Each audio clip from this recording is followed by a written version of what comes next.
also. He knows some of the cases that I worked on, or at least he knew the people I was going after. Bernie was mates at school with Terry Falconer, he tells me. For years, I led the investigation after Terry's body was discovered, dismembered, his limbs and torso wrapped in plastic bags, floating in the Hastings River. Bernie's also seen me in the papers, he says, in the stories about my upcoming trial, which is due to start next month and where I will be the one accused of doing something criminal. The charges are 4 counts of illegally recording my conversations with a witness. To Bernie's mind, he says, I'm still a cop, whatever the court outcome. This has never been done before, he growls, where 2 of us from the opposite sides are sitting down and actually talking.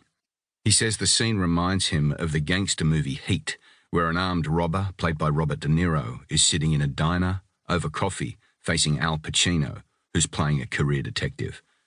In the movie, you can tell the 2 men like each other. Each of them confesses something. Pacino talks about his failing marriage. De Niro says a guy once told him to never let yourself get attached to something you're not prepared to walk out on. I don't have anything else, says Pacino. Neither do I. I don't much want to either. Neither do I. Pacino says that now they've sat there, face to face, if he had to put De Niro away, he won't like it. But as a cop, if he had to, if it meant saving another innocent life, then he would kill De Niro. De Niro nods. He says there is a flip side. What if he has to shoot Pacino? Bernie looks straight at me and I know what he's thinking. What if he and I had come face to face with one another, back when we were working? As a young cop, I was part of the armed hold-up squad, set up to target crooks like Bernie. The squad got a reputation for shooting first and asking questions later. Bernie would have been a desperate man, ready to do anything to secure his freedom. It would have been simple. Now, everything is complicated. Bernie has done his time in prison. He's going straight. A month from now, in February 2020, my trial will take place inside a confined, windowless Sydney courtroom. 2 months after that, in April, the magistrate will deliver his judgment. He'll find my evidence is unbelievable. My actions were above and beyond legality.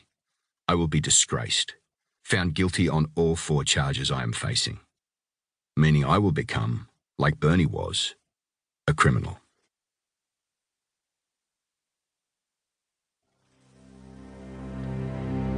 Round 1.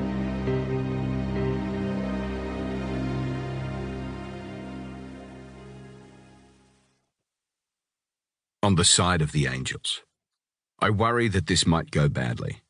I don't want to provoke old hurts for both of us, so before calling Kathy Noland, I decide that, if the conversation starts going where I fear it might do, I will say something innocent like, I have to go, just checking in, and cut it short, leaving her alone.